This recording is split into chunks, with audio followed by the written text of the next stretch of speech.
Eating crab legs, watching Malcolm X. Wondering what trauma I'm going to heal next. Going against the pain because the grain ain't the food that I need for my thoughts. Procrastination, the gravity on your imagination. Please don't confuse this as patience because we all know the reason of doubt comes from Satan. The weekend is the only reason of able demons leaving stables and wearing labels, but I'm not going to be typecasting in this fable. If you're looking for a joke, it's on the rapper. So shake your laffy taffy just a little bit faster. You can't stand alone without a phone. That's why I call you a clone. Some are chosen to change the world. Others just give change to the world. Your 2 cents ain't enough. I get paid way more than pennies for the documentations of my mental stimulations. Please start the revolution on the pollution that's disguised as a solution. What's your target when you shooting? Erase everything that you wrote on my walls so it can't be red or blue or full. Watching my imagination, trying to execute these creations, pondering how 24 hours has mastered evaporation, but this year, man. Fire. Yes. One more bomb for them.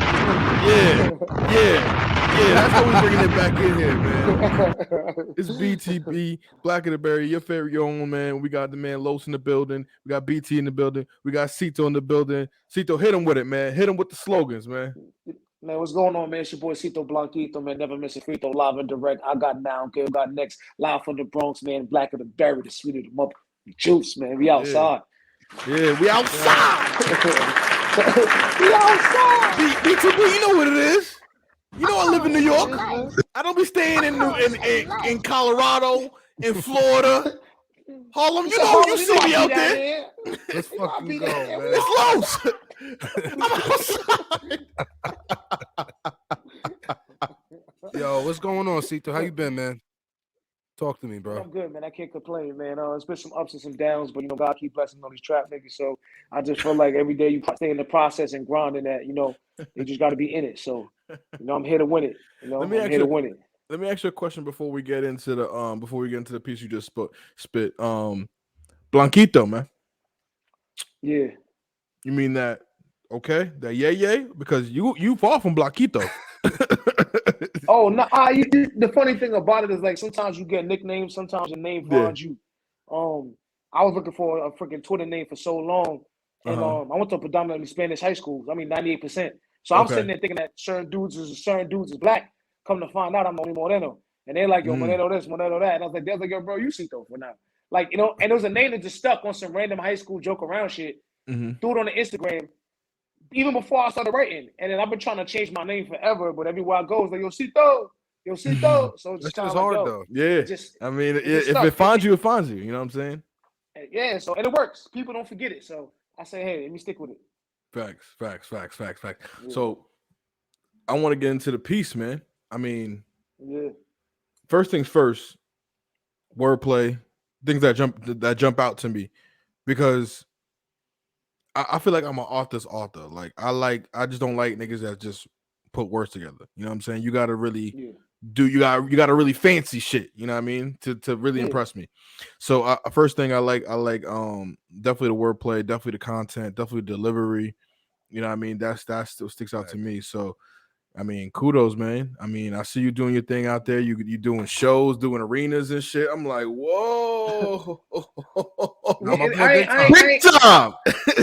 I ain't hit an arena yet. But they theaters. We gonna get to the arenas. Theaters. You know what I meant. Cinemas. Yo, you ever thought about rapping? Speaking into existence. You know what I'm saying? To a certain extent, I thought about rapping. I just naturally just thinking about the concept of just poetry and spoken word. And rapping, it goes hand in hand. Yeah. The project that I got coming out, it got like a mixture of acapella and beats. So to me, I stopped like trying to just box it together and be like, yo, I got some stuff that's gonna be with a beat under it. So if it's classified as rap, then take it as that. If it's spoken word with a beat, then it is what it is. I just know I got some heat for the streets. So that's how you've definitely done like you never like per se did music, but you've done like things in the industry, in the music industry though. Like I did something with you one time back in the day. I don't know if you remember that shit. Yo, hold on. We did with Red Sydney. Yes, with Red Sydney. Yes. 100%. Yep. The videos. Yeah. It was a while. It was a minute ago. It was a minute ago. I forgot about Red Sydney. It's actually the first company that me and my bros actually ever owned, which is crazy. Y'all used to pull out hella dope content though. For sure. Nah, it was dope, man. It was dope. But that's probably one of the prime examples I realized if the stuff off the camera don't align, then on the camera won't align. And like, Fair you know enough. what I'm saying? We was good together. We was rocking, it was good. When shit got rocky, then the content got rocky. So, you know, that's just a product of that. But no, I love music. Like, music is in my heart. I listen to music all day. I know lyrics. I watch freestyle battles all day. So to me, it's like I could see it getting there. One of my last shows I did with a live band. It was pretty dope. You know, I had a saxophone player, singer. It's a different energy. It is. And as the crowds are getting bigger, I'm realizing it's hard to really capture thousands of people with just audio. Like, that's what you can go tap in and out of it, but for half an hour sometimes with just audio, unless it's a poetry crowd and they know they're there for that, I've learned that sometimes you got to tap and bring those other elements, but I don't want to run away from my core either. So it's a balance. Right. And I was about to say, speak to that, the difficulties of trying like the room control, bro, because that's like, you know, for me, I can't even fucking memorize my poems, let alone spit them shits to, like, you know what I mean, to the masses. To be honest with you, and BT, you know about this, it's kind of like that football life is different. Like, so much, not much more in college, but in high school, I was that like rah, who house is this? What time is it? Game time type dude. So when you kind of have that energy where you have led young men in football, on the football field, or led them in other aspects of life, sometimes being in these spaces, these rooms it didn't really shake me too much. And also being from New York, when you're on the block talking a certain amount of shit, you kind of like, you got to be able to say it a certain way for people to listen to you. Yeah, like, you can't just come on the block start talking like, yeah, nigga, this happened. Like, nigga, like, yo, shut up. Like, you got to come with a kind of delivery like, nah, nigga, like, yo, this is what it was. So to me, I've had but those things kind of prepared me, and I started later. I wasn't, even when I met B, I wasn't writing.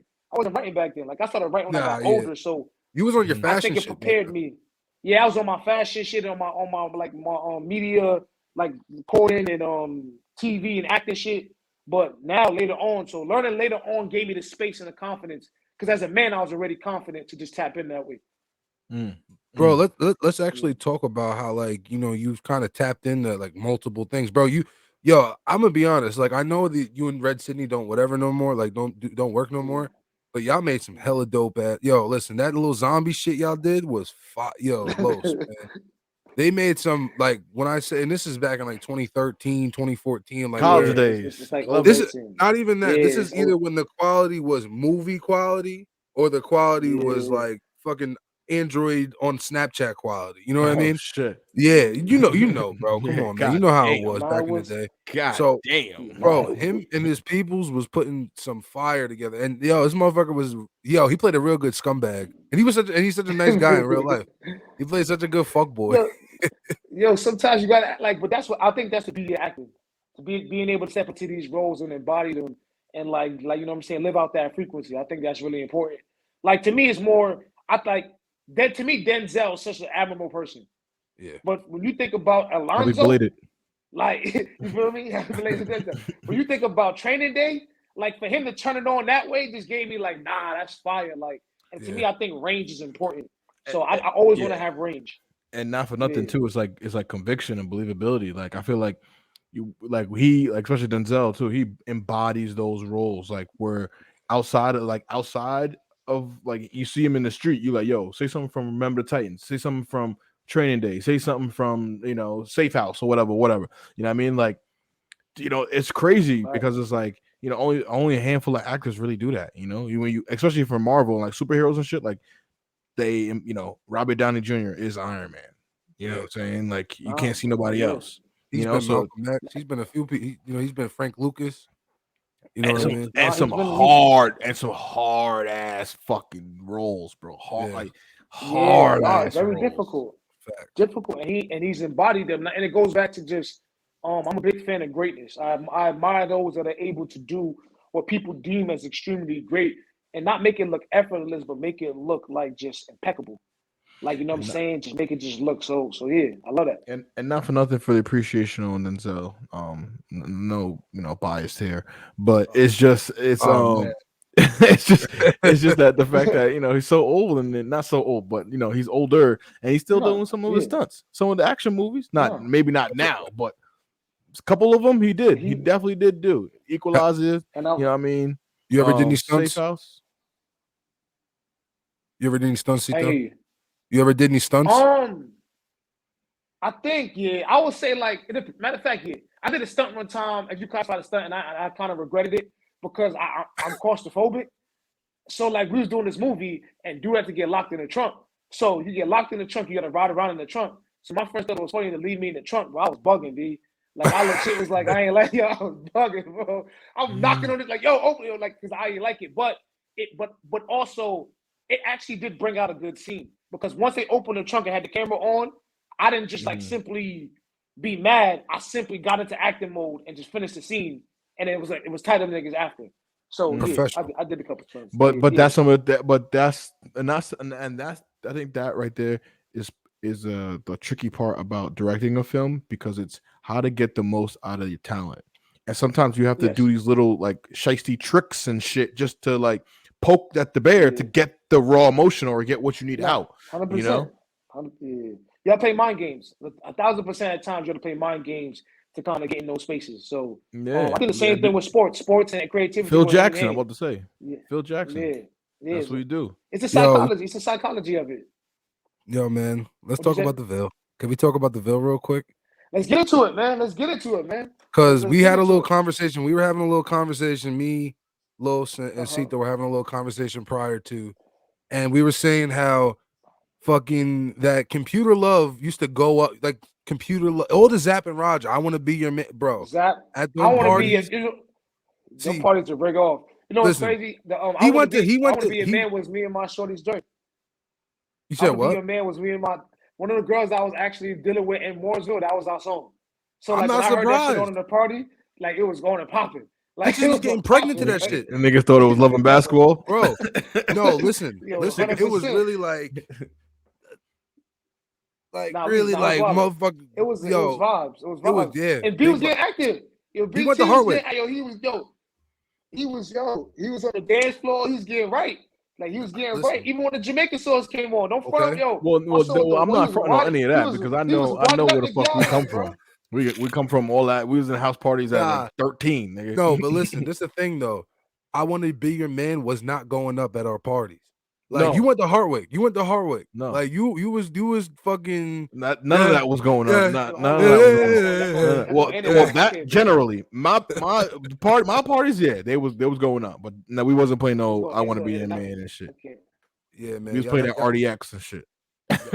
No, we was definitely doing the RDX. The I Want to Be Your Man was like the time to go home music, but motherfuckers was not going home. Okay. Yeah, man. I think we lost Cito again, man. Damn. Well, I can't hear you. If you hear me, I can't hear you. I was going. Oh, there he is. It was Zapping Rogerson again. He's frozen. He's frozen though. But yeah, I almost went to Mooresville, man. I was almost a Mustang up there with y'all. I wanna be your man. Right. Yeah, we can record an album now. You got the telephone joint right there. You can hear me now. You got the telephone thing right there and there. That's a good effect though. Like I got a bunch of effects. On FaceTime with that joint. Yeah, no, I'll call a girl on FaceTime with that. Yo, bro, listen, you can do voice disguising like. This is the female voice effect. Yeah, bro, it's not my joint. Nah, it's definitely not. It's that Bronx Wi-Fi, bro. It's that Yaya Wi-Fi. Yeah, it's supposed to be 5G, but it's actually 5.2. It's not 5G. It's actually 5.2. It's 5. Hey, Cito. He'll probably buy it back. Anywho, so yeah.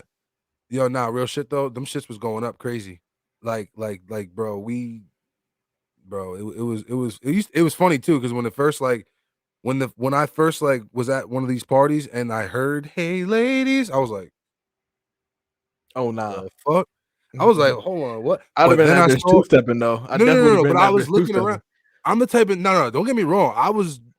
That song's fire, nigga. Yeah, I was just taken a little aback. I was like, "What the fuck?" And then I saw what was started happening. The pair-offs. You know what I mean? I noticed what was going on. I said, "Oh, this is the witching hour." That was like the time. That was like you watch Red Zone NFL. Yeah, I NFL know. Red I've Zone. been there. What is I've the been witching- there. Yeah, I've been there. that was like the That's literal. this time right here. Yeah, that was the literal witching hour like song, the official witching. I've been there. Ours was what was ours? Take me home tonight. Yeah, that shit. I'm like, oh nah. And they used to turn the lights on, and then you be talking to a model. Next thing you know, you turn the lights on, there's a fucking gargoyle next to you. You're like, oh shit, nah, spin off. See, I've been lucky to really never, not to say I've never been with a gargoyle because they know who they are, but you got to know your gargoyle. Like, I mean, listen, I don't know. I'm all about knowing oneself. I know some I'm some fat nasty nigga, bro. They got to know their gargoyles. Some gargoyles don't know. Some gargoyles don't know. Oh no! Some gargoyles don't know. Oh no! They don't know. They think they out here. You know, and they misconstrued, son. Yeah, it's not even like it's not even like that's the problem. It's not even their fault. It's really the dude. It's like really a dude that's like, you know what it is. It's the dude that's fucking everything you do. The best, you know what I love? You know what my favorite thing is though? Like my favorite thing is like the bad bitches that like can like think they can sing but can't sing for shit. But like because they're bad, people just kept it. Yeah. Nah, listen, they bring them to the studio, give them free. Yo, listen, I remember my homegirl. I'm not gonna say her name or whatever. You know name her. Dropping. Nah, you know her. But I remember she wasn't the best singer. Oh shit, I would bleep it, but fuck it. Just in case that shit doesn't get timed up right. Yeah. You're like Alicia. Oh shit. Nah, but long story short, like not to say she wasn't a bad singer because I thought she was, I thought she was alright. Like I thought, maybe someone would fuck with her, give her some, build her up. Realistically, singers are like pretty raw, like when they get into the game. I mean, so like I said, I'm trying to introduce her to people. So I introduced her to this producer I work with. And she couldn't write for shit though. That's one thing. Like she couldn't write for shit, but like, he helps writes a little bit. He's helped me write when I was stuck. You know what I mean? So like fucking so I'm like, yeah, da-da-da, she's cool people, yada yada. Like I'm real business about it. Bro, the moment that like he realized he wasn't fucking, he stopped giving her he was giving her all free studio sessions, yada yada yada. The moment like he realized he wasn't fucking, bro, chop. Why are you trying to barter for the pussy? I mean, I guess it's leverage. If you want, that's not leverage. That shit does not work. That shit does not work. Yeah, listen, nigga, I don't barter for pussy, so listen. I can't speak on. I can't speak on the next man. You know what I mean? I never understood that ideology. It's like, bro, I'm gonna give you free weed. No, I mean, that's like prostitution. That's just actually prostitution. Realistically, bartering pussy is pretty much prostitution. Actually, is it? What? Is it though? What? There's no actual physical legal tender. So can we say it's prostitution? Nigga, if money became irrelevant right now, what are we gonna go back to? Bartering, right? Yeah. Bartering shells and shit. Goods and items. Now we got gold, nigga. We don't, but the world has gold. Yeah, I mean, shit, bro. I'm not gonna lie to you. Like I said, I think that's prostitution. I definitely think bartering pussy is prostitution. Sure. I don't know. I don't think so. No, it is, bro. Nah, because think about this way. I'm thinking straight out of a porn scene. Okay. Little Timmy is getting heckled by his baseball coach. Okay. Mom comes over, says, "Hey, little Timmy doesn't appreciate that. We need to rectify that immediately." He's like, "Listen, your son sinks, and he's not gonna get in ever. Not even if there's a fire." Then little Timmy's mom's like, "What can we do to help this?" Right. Oh, say less. Right. See what I'm saying? That's not prostitution. She's just trying to get little Timmy some minutes. Some PT. So she's trying to get some minutes. Yeah. She's trying to get a little. You know what I mean? You can't. Nah, that's not prostitution. It's not. All right, I'm gonna say this. It's not. It is not per se like definition prostitution, but it's a form of selling. It's selling pussy. It's selling. It's not prostitute. That's different, bro. You're escorting. You're giving mouth and vaginal services for something else. That's selling pussy. You listen. Just be no, sir. It's trading. Trading pussy. It's trading pussy, sir. This nigga's sick, man. Not selling. I don't see an actual exchange of cash or legal tender. It's not legal. You're exchanging something of the same value. Now it's up to the woman to accept the terms of the barter. Because if you're saying I'll fuck you for a 6-pack, then you set your value to it. You know what I mean? The fucked up part is, man, that shit be happening. Bro, listen, man. I'm not saying that. Nah, you know what? Fuck it. Y'all know. Y'all already know. Hoes is out here fucking for. I definitely wasn't out here trading no eighths for no pussy. But I do know. I'm not saying that they were fucking for the eighth and for the alcohol. But I definitely know that they was doing something strange for that eighth. Not even that they were doing it for the per se that, you know what I mean? But I definitely know that like when the bitches that was fucking was popping around and we mentioned that we had some Henny and an eighth. This is broke boy days, by the way, y'all. This is like 19, you know what I mean? 18. The chances of fellatio increased after those statements is what you're saying? What? So the chances of fellatio increased after those statements? Is that what you're saying? No, it was the hoes that was popping off. That was like that. That would be like it'd be like a, let's just say there was like a scale of, we're not gonna do it. Like she's like, and you're like, I got an eighth and some Henny. Okay. You know what I mean? Like if they were thinking about it, that was like the fucking the one thing to push them over the edge. Okay. Yes. Yo, we got some hoes. I got a little bit of Henny. I got some leftover tequila and an eighth. Okay. No, bro, nah, yo. You can't even, yo, bro. Listen, not to mention sometimes you have that. What was college? What was college? You got I got a dub and some Pinnacle left. I never did like no. I never really did no like college missions. Like I'll be honest with you, I was kind of like boo loving through college, low key, like on campus. I was definitely boo loving, more or less. Like home. I went and did whatever I did, and you know what I mean. If I went out of town from college, I do whatever I did. But like for the most part, in my college, I wasn't in a relationship or nothing. You know what I mean, but I was pretty much boo loving one or two females. I'll tell you one thing. Netflix, I think Netflix had just came out or was very recent when he was in college. Like it just had came out. The first time I Netflix and got some pussy, bro. Legitly, that was like Toy Story 3. I was Netflixing and chilling before it was a thing. Like I would be like, yo, so you want to come back? I got Netflix. You want to watch Netflix and chill? Literally, yeah. I got Netflix. You can come back and watch Netflix and shit and chill out. Like, okay. I was like, thank you, Netflix. Those are the good old days, man. Yeah. Now you gotta fucking sit there, wine, dine, simp, fucking. Oh my god, you said the magic word. I know, because wine and dine ain't bad. Wine and dine is general courtmanship. Yeah, I like to wine and dine. Wine and dine is fun. It's fun for me too. But here's the thing, though.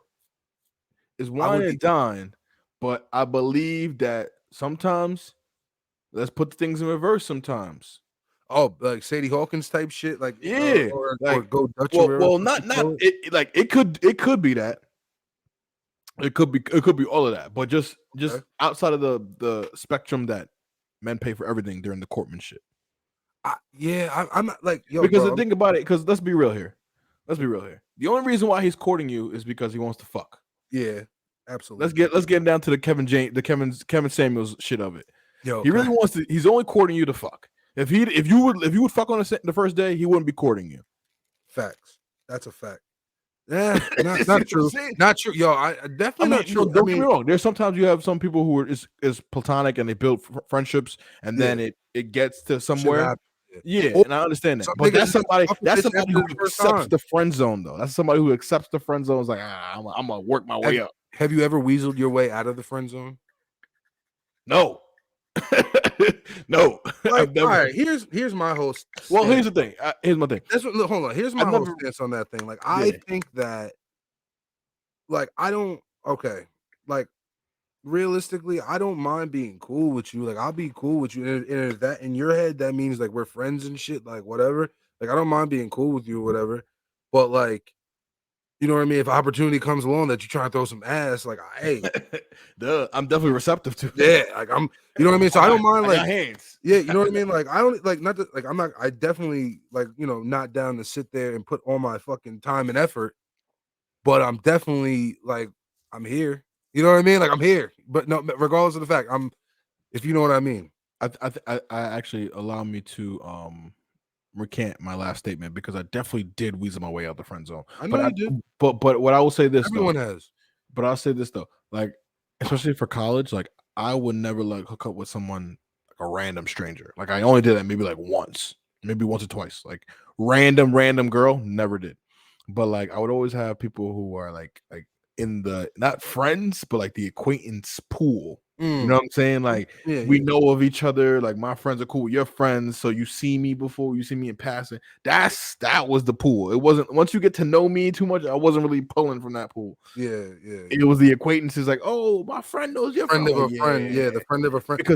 Because I was as much as I'm outgoing and shit like that. I am like terrible when it comes up to like initiating, like the first pitch, if you will, of spitting like game. You mean like hollering, like. Yo, honestly, I never did.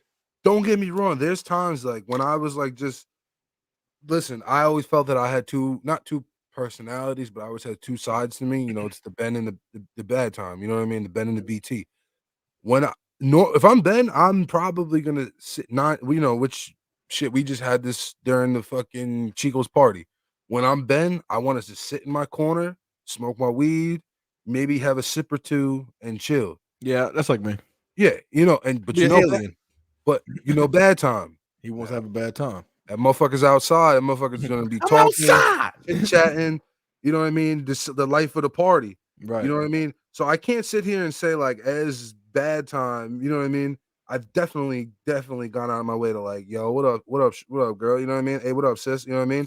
But I could never do it. Never. Even though I'm great in conversation, could never do it. Because I'm overanalyze that. I'm like, hey, you know, like weird usually shit. What the fucked up thing is, usually like when I was on that type of shit, I was mad mean. Like I was mad mean, and they would love that shit, which would fucking blow my mind. Would blow my mind. I'd be like, yo, shut up. And they'd be, oh my god. I think I would do like fake casual shit, like to make it. Yo, I've seen you pull personally. Casual though. You treat them. You do the same shit. You just mean as fuck. No, but this is also in a dark time after college. I was in a very dark days. Well, bro, I mean, shit, nigga, we've both been in relationships for how long? You know what I mean? So yes, obviously, this is both in the dark days. You feel me? Yeah, we don't. Sometimes we don't even speak of those days. Really, sometimes it's just prehistoric savage. It's like the elephant graveyard, nigga.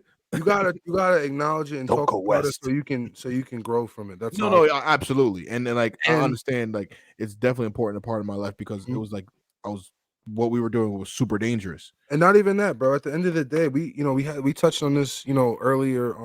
Yesterday when we talked when we talked on the phone. Mm-hmm. We are not naturally, me and you. Now, I'm not even trying to like be on no funny shit, but me and you were not born.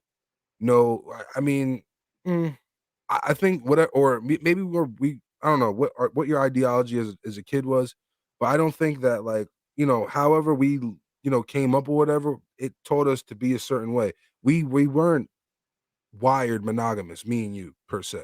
You know what I mean? Mm-hmm. We turned monogamous because we found people that we cared enough to love. They cared enough about and wanted to hold on to them and not let them go. So we, chose to be. Mm-hmm. But with that being said, it's not necessarily our hard wiring. I'll say this. I would say yes and no, because I would say I was fortunate enough to see the example of my parents and how they're together for so long. So I did like that model. Mm-hmm. My thing was that I was just very hesitant to get to that model, like the commitment, just treating them like a girlfriend, just being serious in the relationship. Like it took me a while to get there. Mm-hmm. You know what I'm saying? Honest, but I was always in relationships, so I had the grooming aspect and I had the experience. You fake were always in little relationships. You was just I mean, so like I understood like what it took and what it and I think that's kind of necessary though, because like you learn, it's battle scars. Yeah. You know what I'm saying? Because you can't, you got hurt from this way, from this girl or from this person, and then you're not gonna go into the next relationship like, oh, like like you didn't just get hurt by the same way. You know what I'm saying? So it's like, I think that shit is necessary. But back to me, back to us. Like I don't know, man. I feel like I couldn't really pull like. I've definitely done it before. You know what I mean? And I know. I'd have to be really shit faced, because that's the time I was like extreme confidence. What is bad time? Yeah, but I'm talking about like almost belligerent, like, because that's when I really don't care. But what is bad time? Like, what are you doing? What are you doing with your face? What are you doing with your face? Why are you not talking? Yeah. Legit, you know what I'm saying? What the fuck are you doing? You just sitting here quiet and shit. Yeah, fuck you doing. Yo, bro. Oh my God. I saw the most Bellport shit I have ever seen. The most Bellport way to pull a bitch. So my man's, I'm not gonna say his name. I can't say his name because I don't know his situation. You feel me? But we were out with a few people. You know what I mean? And we were chilling. It was me, two of my dudes and another girl. We were all chilling. And fucking, we're all just on our phone or talking, but between that, and this nigga just gets up and just looks at the bitch and goes, "You come with me now. Come on, let's go." And he turns around, he's like, "You gonna come? Let's go." And like pull. And I was like, he must have know her. I know, but like in that, it like you gotta like, not to say that you gotta sit there and tell your business, nigga. But like, nigga, to do that, I thought the nigga was about to go outside and beat the bitch up. I was like, what the fuck? I was like, yo, that was mad. I was like, yo, and after he walked out, because he's from Bellport. So I turned to the other dude. I'm like, yo, if that ain't the most fucking Bellport the way to bag a bitch I ever seen in my motherfucking life, bro. That's some. Yeah. I don't even know, bro. It was just so aggressive. And then he ended up telling me like they were texting under the table or whatever. Yeah, see, it had to be. I'm like, there was some tension going on there, because he just said, "You come here now, bro. Who the fuck are you, Scorpion?" Yeah, it flew over my motherfucking head. I was just like, all right. Yeah, I want to get into some that's like the reverse of what we're talking about. Okay. So we were talking about our scavenger days, right? Yeah. Let's look on the reverse side now. Us being in relationships for so long, like, and like the importance of not comparing yourself to peers and shit you see on social media. Like, I talk about how important that is in terms of the relationship. I mean, bro, you just stay in your lane and not. Me personally, bro, like I've always, bro, I've always kind of like stayed in my own lane. Like, you know what I mean? Never paid attention really to what other people were doing. Anyway, you know what I mean? When I was single, when I wasn't single, I never tried to like, if I compare myself to anyone, honestly, all jokes aside, like, I'm not doing enough. Not even that. If I compare myself to anyone, I'm comparing myself to like someone who's successful, someone who, and like, not to say none of my friends are successful, but I'm saying like I'm comparing myself to motherfuckers who we look the up. Greats, yeah, the greats. Like I'm comparing myself to them because that's where I'm trying to be. You know what I mean? So like I mean, listen, like, don't get me wrong. My friends have came around. My girl's like the coolest fucking girl in the world. You know what I mean? Like, you can come around there and say whatever you want and do whatever you want, and she's not gonna say nothing. She's gonna mind her motherfucking business. But on the flip, though, like, there is at times like listen, I'll tell you this, like, one time, two times, whatever. But like when it starts, like, every time is just a different joint you're talking about, or every time you're talking about a different cheating story, whatever. My girl will look at me and be like, "Nigga, like, can you tell your friend I'm a girl?" Like, not saying she won't say nigga, she's white, but you know what I mean? She's gonna be like, "Bro, can you tell your friend I'm a girl?" I'd be like, Well, no, I didn't mean it in that regard. I meant it towards in terms of like other couples like advancing with their lives. Like, you know, someone's pregnant, this person's getting married, they bought a house like this, you know, and then, you know, sometimes girls get that social pressure. They feel the social pressure from peers and all that other shit. You know what I'm saying? I mean, so you're asking me how I counteract that? Yeah. I mean, or I just you know, just general advice. I just Not tell to say me personally, but just to the Yeah. to the people who listening. Yeah, I mean, like I said, you know, realistically, like, you know, and you tell her, you watching the next girl is not putting you ahead in life. Mhm. It is not getting you married. It is not getting you engaged. It is not getting you anything. It is not getting like, bro, just because like I always looked at it like this, bro. Like, listen, I watched my sister have a kid at a young age, and it made me, and I watched her struggle, and it made me like, yo, I'm not gonna do that. Same. I'm gonna, and my mom always like, you know, once, you know, my sister got pregnant, she did beat into my head like, yo, have a kid when your shit is together because you're not gonna like you're gonna struggle, like, you know what I mean? And I'm also like, you know, a big believer in I'm also a huge believer in the cycle. I'm also a huge believer in the cycle. You know what I mean? The have a your father does this, you're gonna do the same thing. Yeah, your mother. I hope not, because my dad had 5 kids out there. Papa was a rolling stone. So my dad had 6, bro. Shit. Right. Bro, So I hope not yeah, exactly. no, yeah. But some You know, things, I take some shit. You know, I'll Yeah. take the good qualities and shit. Right. You know? I'll take the make people I laugh mean, and shit. I'm not gonna say bagging girls is a bad quality. So I mean, No, absolutely not. Sometimes it's a gift and a curse, though. it definitely not. It's not the gift. It's a gift. The curse is the lust. Realistically, the curse. Yeah. There's no good thing about lust at all. Nothing good. Yeah. No. I can't absolutely not. name one good thing about lust.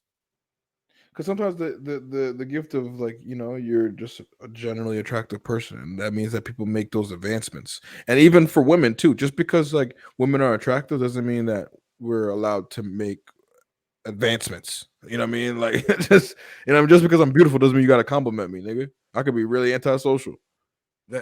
Thanks, nigga. I know. Yeah, like, exactly. Get the fuck out my face now. What did you need to tell me? Yo, you know what I'm saying? You're beautiful. Duh. You've never you've never actually like gone up to a girl and be like, I just want to let you know you're beautiful. No, I don't have enough confidence for that dumb shit. Yo, I'm not gonna lie, like there's been times when I was like fucked up where, like I said, it was like the witching hour. That's like my like that if that's like your what you doing text. Yo, that is my shot from the free throw line. Like when that is how you know. I just want to let you know you're the most beautiful girl in this room right now. No. What you say? Nah, I just be like, hey, I just want to let you know you are beautiful. That's like you just caught my eye. That's it. And she'd be like, okay, thank you. You'd be like, damn. Sometimes it would. Sometimes that's it. Just a thanks, bitch. Hey, yeah. Sometimes you get that good old thank you, but then sometimes you get sometimes you get a combo. You get it whatever. You might. I'll be honest with you. I'm not gonna sit here and say I'm shooting. You know, I'm not shooting Curry numbers. You know what I mean? Well, but you know what I mean? How many people are realistically? You know what I mean? Okay. You know what I mean? But I ain't shooting like Shaq either. I said, well, I ain't shooting like Wilt either. I ain't like shooting like Shaq at the free. You feel me? Okay. My record ain't too bad off of that. You ain't no 33%. Those are also far and few in between too. You know what I mean? Like, how often is a nigga blacked out? You know, how often is a nigga like, you know, off the shits? You know, right. Nigga be off the shits, but a nigga be off the shits. You know, right. No, off the shitty. Yeah, I get it. Yeah, no, I see that. I just never could do it, man. I never could do it.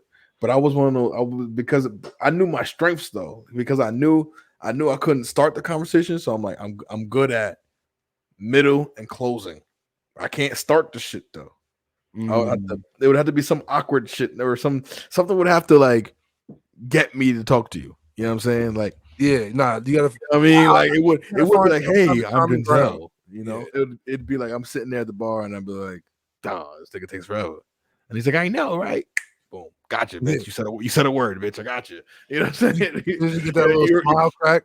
Yeah, as soon as because that shatters all the ice for me. You know what I'm saying? Because it's like, oh, nah, I don't have to. You know, even though I guess that me making some kind of antic or gesture or gimmick is the icebreaker, but I guess I didn't think about it that way. You need like a spark. You need a catalyst to your spark. Yeah, no, that's what it is. You need a reason to even fucking approach the person. Yeah. You know what I'm saying? Because not for nothing. There'll be times where I was going out the bar in college and I was completely antisocial. Didn't want to bag nothing. I'm just here just because I don't want to be in my room. Homies. Yeah, you did with the chill with the homies. You know what I mean? And every times where girls be like, "Can you buy me a drink? Can you buy me a drink?" Especially my freshman year. Freshman year, it was like I felt like I was like a piece of meat, bro. I was like stiff arming bitches, like, get out of my face. Yo, I was like, go ask him to buy you a drink. Get out of here. I remember the first time I ever bought a girl a drink. It was at Webster Hall, and the drinks were like I spent like 40. It was 2 Hennies I bought. 2 Hennies or 2 Hennies. That's an investment. What the fuck I bought? Yeah, I know. Bro, I was green. I was green as fuck, bro. You know the game. You didn't know the game. Yo, I bought.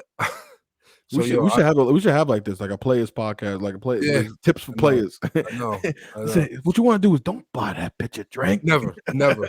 They gotta fucking get a good conversation to earn a drink. They gotta earn a fucking drink. They gotta conversate their way to a fucking drink. Yeah. But at least 20 minutes. Because I seen somebody dude buy a drink from a girl, and the girl walk away and go bring the drink to her man. See, listen, I fucked up. I was backwards hustling. Listen. So let me tell. Well, granted, this is Webster Hall. It's loud as fuck. I danced with the girl first. Okay, we danced for like a couple of songs. She's fire though. You know what I mean? So I'm off rip. You know, dude sees attractive girl, he's gonna jump on it. You know what I mean? He's gonna automatically, especially she's giving him attention. He's gonna automatically feel good. He's gonna think she wants him back. So what did I do? Jump the gun. Hey, you want a drink? Okay. They're not gonna say no. Yeah, walk to the bar. What you want? A Henny, 2 Hennies. Yeah, that motherfucker was $40, and I was broke back then. So that motherfucker was $40. I said, oh, that's another thing too. I hate when sometimes women they'll drink certain shit only because they know they're not paying for it. You know what I'm saying? No. If they gotta buy a drink, it'd be the simplest drink. When somebody else buying for it, then it's all this other shit. I'm like, oh, you didn't even drink this. Yeah, I feel like Cito needs to weigh in on this topic, man. That's a fact. I feel like Cito needs to weigh in on this topic for sure. Is he here? Yo. He's here. Oh, Cito, my bad, man. He was backstage. Cito Bito.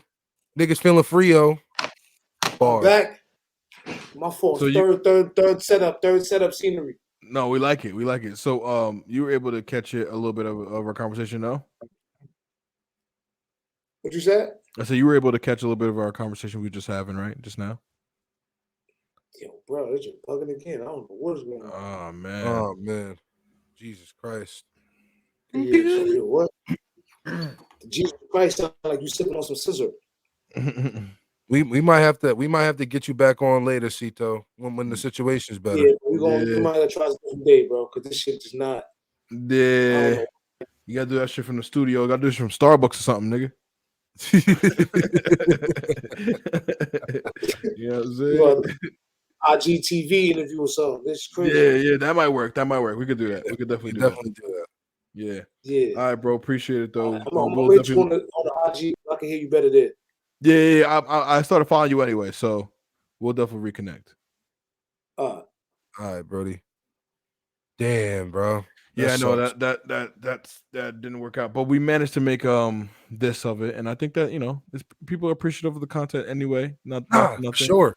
I mean, we got to talk about the old fucking shit, the old bullshit we used to do. Yo, and I was notorious for shit. You know what I used to do? This is what I used to tell you. That's what I used to do. I used to be like, I ain't got no game. I don't got game. I don't even know what I say. I don't know how to bag girls. They be like, oh my God, yes you do. I'll be like, nah, ugly. Yeah. I used to downplay the shit out of myself. You know what I mean? Downplay the whole shit. This nigga is different. You know what I mean? Downplay the whole shit. Like, nah, I'm just alright. They're like, nah, you actually pretty dope. I'm like, word. Yeah, you funny. I'm like, yeah, I'm alright. No, I think that's what got you over though. Most of the time was the humor. definitely is. It Fuck, definitely yo, is. bro. 99% of the time that opened the door for me. Yo, bro. So anytime Look at Pete Davidson. Look at Pete Davidson. You want to hear my little corny line? This is a corny line that I have used my whole entire life. Anytime a female says, "Oh my God, you're so funny," you know what I say? The quickest way to a woman's heart's through a smile, and I smile at him. Oh my Every fucking God. time. Honestly, I wish I was a girl and somebody said that to me. I would literally slap the shit out of them. Yo, bro. It never. I'm like, nigga, what did you just say to me? Get out of here. Ever fails, bro. Not to say that it doesn't it never doesn't go over.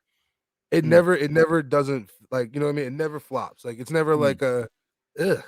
I just like at least I get a laugh. Like, you know what I mean? Funny, nigga. Actually extremely corny. Yo. That's because you're looking at it through a nigga perspective. I couldn't be. I couldn't be a woman, bro. You understand? I would be so mean. I would be so mean. You know, like not to say that all females walk through the world thinking that like one day they're gonna get married and live a princess life, but you know, and so and we come from the perspective of conquer and dominate the male. So this is why shit like that wouldn't work on a male, right? Like, you know like, what I mean? What? You just say some cute shit to me? Yeah, like, yo, my girl tries that cute shit. I'd be like, yo, stop, bro. Like, that shit is not it, bro. That shit is fucking trash. Ugh, get off. Get off, man. What you doing? Fuck up, nigga. Yeah. And then she fucking gets mad at me, and then I chase her. Beep. No, she gets mad, and I'm like, all right, come on, man, come on. Yeah. I mean, this as James Brown says, it'll be nothing without a woman or a girl. Behind every strong man is a stronger woman. That's a fact. Nigga got that from Feminist Chapter 6. Nah. I definitely think like any married successful man definitely has to have a wife that's strong enough to put up with. Yo, you understand, bro? To be that successful, there's a level of narcissism to it. There's a, you know what I mean? There's a level of level of sacrifice, bro. They have to eat that sacrifice. There's a level of psychosis too. You got to be kind of a mad gene. You know what I mean? Obsessed. Yeah, you know what I mean. So like, you have to be like a strong woman to be able to put up with, fucking someone who's that, bro. I think my girl's strong as fuck, bro. I feel like I am fucking crazy. I know your ass is crazy. I know Lady V fucking is strong as hell. Put up with your shit. For sure though. So once more from my feminist book, I'm gonna say it again. 6. Behind every strong man is a woman. I just want you to know that does not make you sound like a female. That's just a very I know computer. Okay. That shit sounds dumb as it sounds like it sounds like one of those You sound like one of them helpers to the nah. You know the IG videos where like the nigga will put like the mop on his head and act like a girl and use the girl voice. Yeah, that's what that sounds like. Sound like a bitch though. Nigga, you sound like a bitch. Fuck out of here, motherfucker.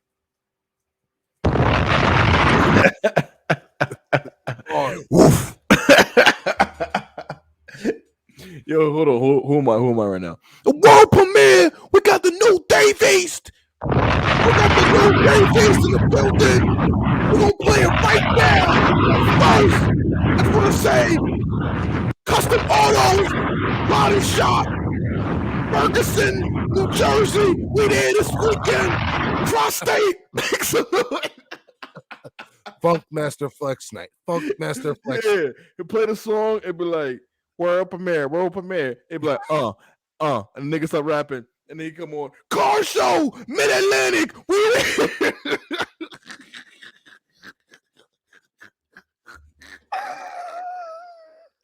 Yo, the crazy thing is, I have that sound effect. Like, for 20 years, bro. If I play music, 20 years you've been doing that. Shit. I want to do that shit so bad. Yo, I have the effect where if I talk, it'll fucking dim the music. Nigga, Davies be rapping, whoever be rapping. Don't forget, we got the tickets for this. Bro, that nigga, I will never ever forget when that nigga dropped Otis for the first time. I'll never forget. I was at work. Play the song, Flex. No, bro. Listen. Let me paint the picture for you, bro. I'm at work and it's 4th of July. Okay. We have to go on this long I don't know if you know this. I used to work in the well, you know this. I used to work with individuals with disabilities and whatnot. So, we all pack into this van with no fucking heat. And I just remember sweating my ass off hearing bombs for fucking 45 minutes straight. On God, bro. He dropped Otis. He didn't even play the song. Didn't even play the fucking literally play. It makes it easier.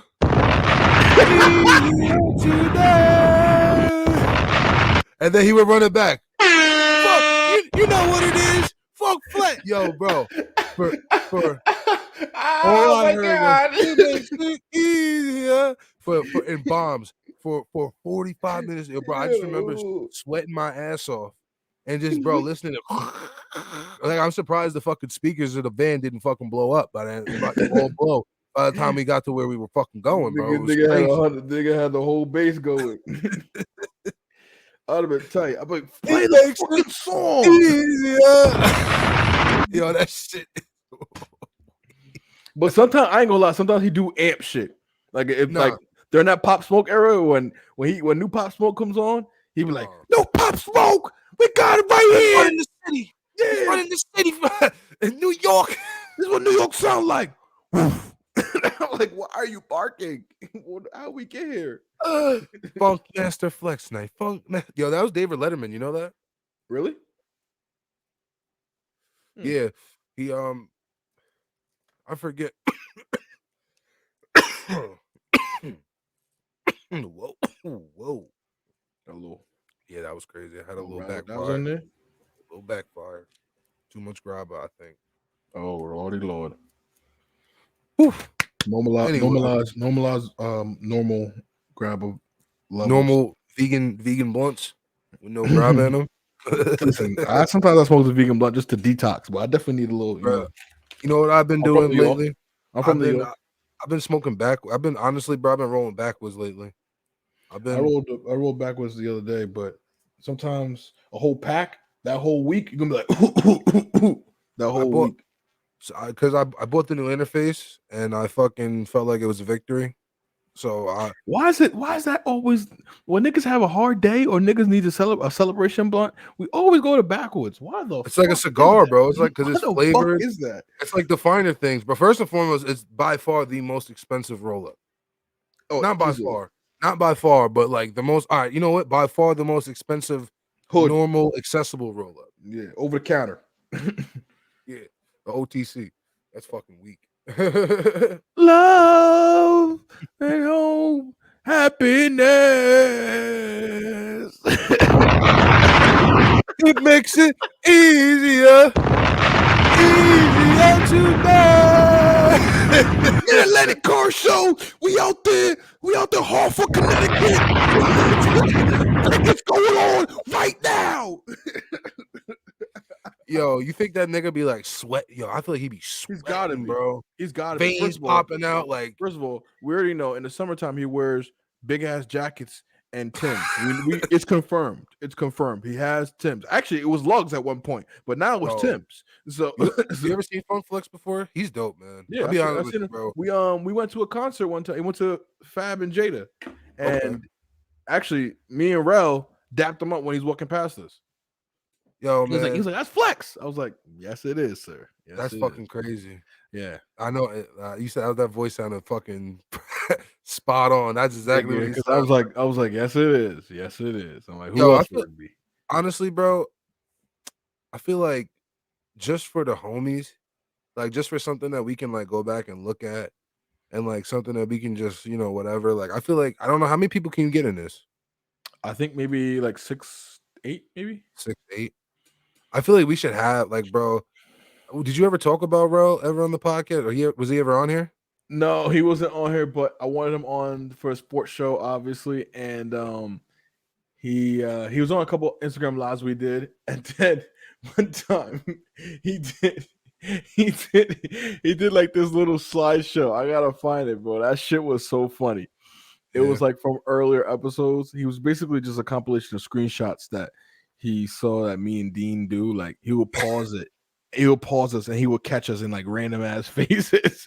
He would just, you know him. He'd just be weak. He'd be like, look, what are you doing here? Eyes wide open, like he'd be cut your ass. So it just be like some shit like that. But I feel like, bro, we should have like, just to, because he was such a big part of like our lives, bro.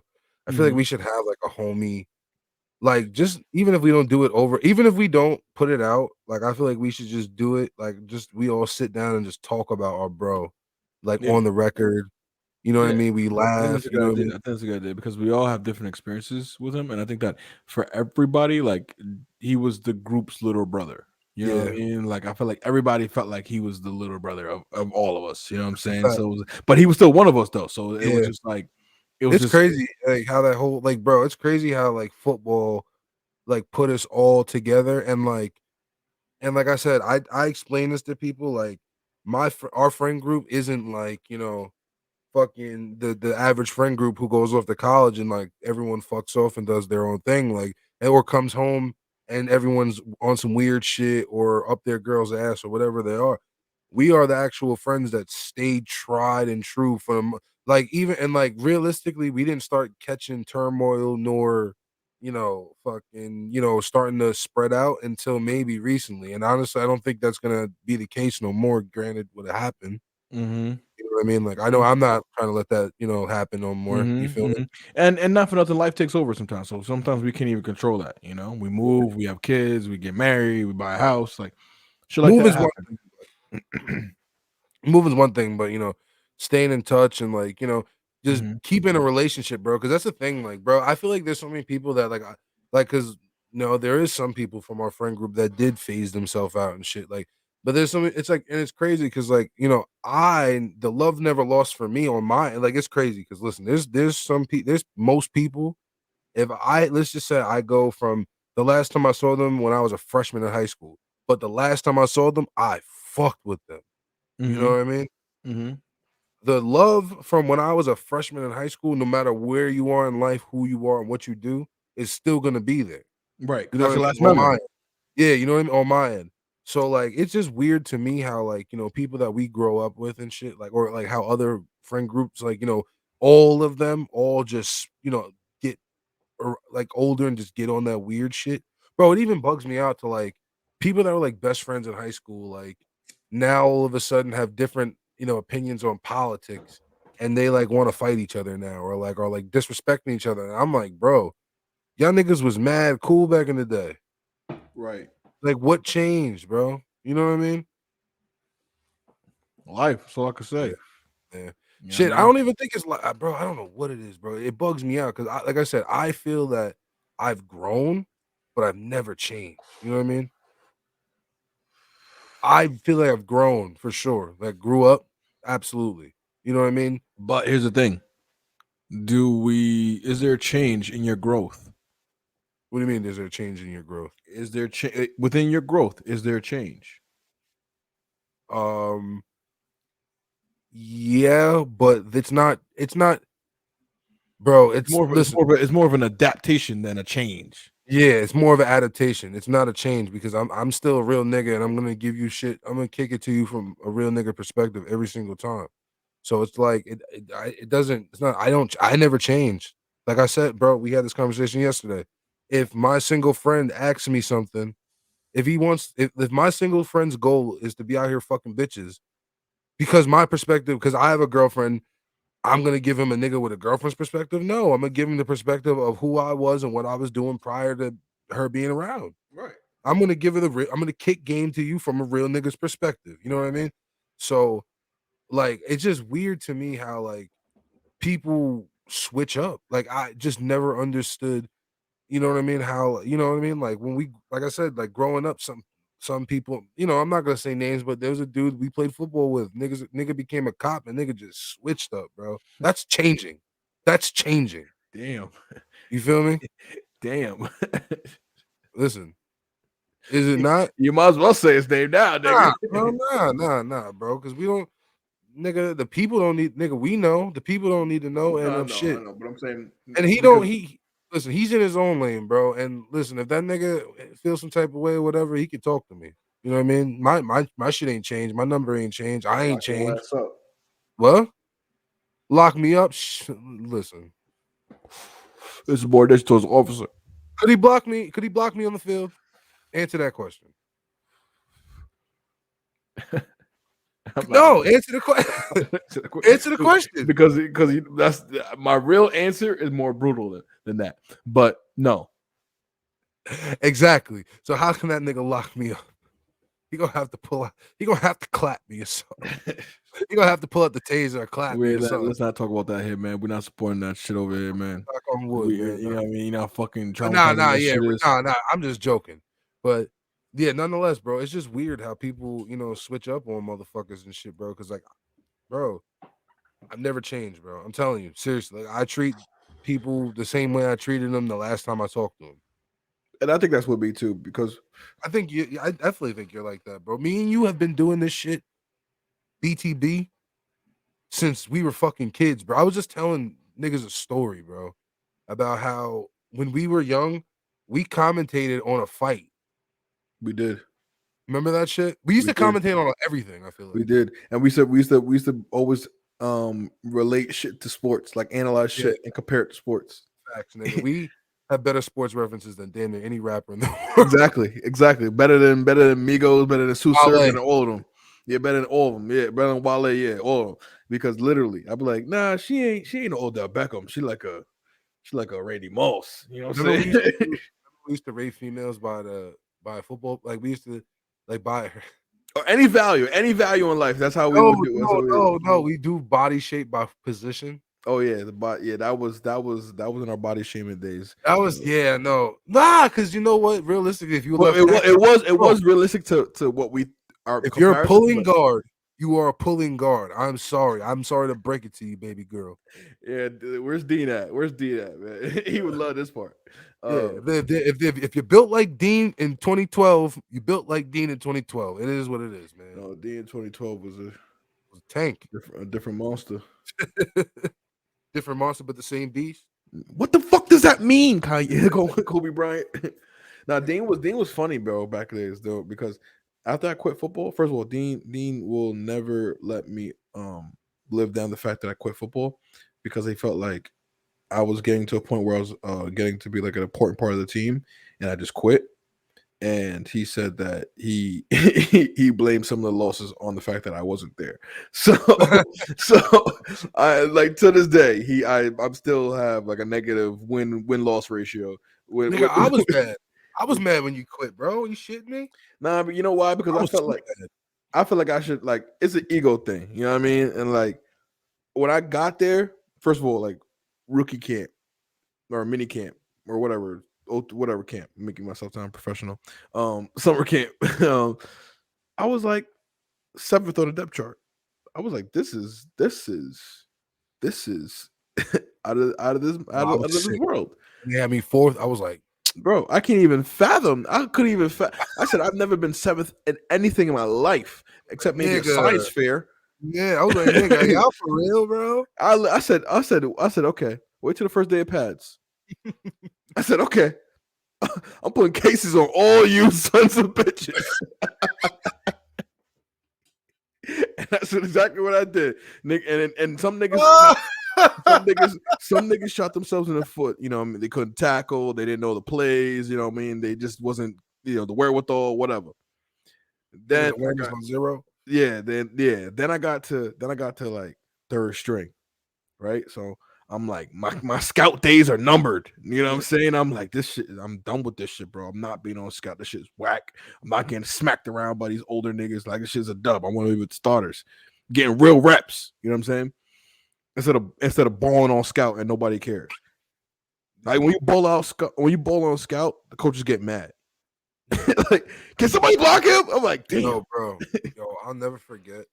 All right, keep going with your story. Oh yeah, but yeah, so concussion story. No, my bad. So yeah, I'm like, damn, I'm almost there. So I had these 2 sophomores. No, it was these 3 sophomores ahead of me, right?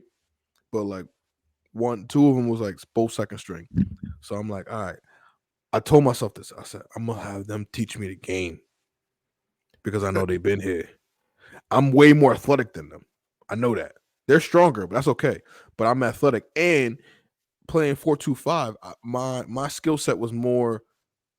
That was perfect for it. It was exactly perfect for me. Your body shape, no homo, was not appreciated at the time in football.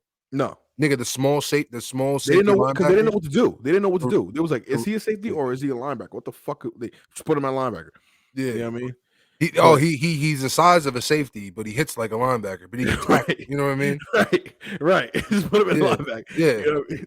So I was just like, all right, okay, whatever. So for me, I was like, that's perfect because I get to cover niggas, I get to be away from the play, but then I'm also strong side. So it's like when I rotate in, I'm rotated into a play. You know what I mean? So, I was fuck up a read option, huh? You ever fuck up a read option? I almost took a pitch one time. We played Salisbury. Yo, my nephew, I think he's going there. Really? Well, we're going for a visit. Wait, was it Salisbury? No, Fisher. Fisher. Okay. Okay. Because Salisbury moved in after I left. I almost took a pitch though. That's fire. I was like, damn, that's fire. I mean, it was like one of those things where it was like, were you getting in on special teams and shit? Yeah, I was. So basically, what happened, like when I was, because all right, so I finished my point. Let me get to it. So I finally got these niggas teach me the game, right? Teach me the where to go, where to line up, all this shit. So I'm like, perfect. Now I'm out there balling 7-on-7s. I'm guarding wide receivers. I'm guarding running backs out there because I'm essentially a DB. You know what I mean? So I could guard a running back 1-on-1. So they're like, okay, this is getting crazy. And then the JV games, I'm wilding. And then I wanted to play against y'all freshman year. That was our first game. I know, I remember. I didn't get to travel. I'm tight. I know, I was pissed. I was looking for you. I was pissed. I know. I was, and that's really what getting me to like the most mad because I was like, what? No, you were number 28 too, right? Yeah, I was 28. Yo, you and Walt are corny, bro. Y'all both had the same number. They gave me that number. I don't want that number.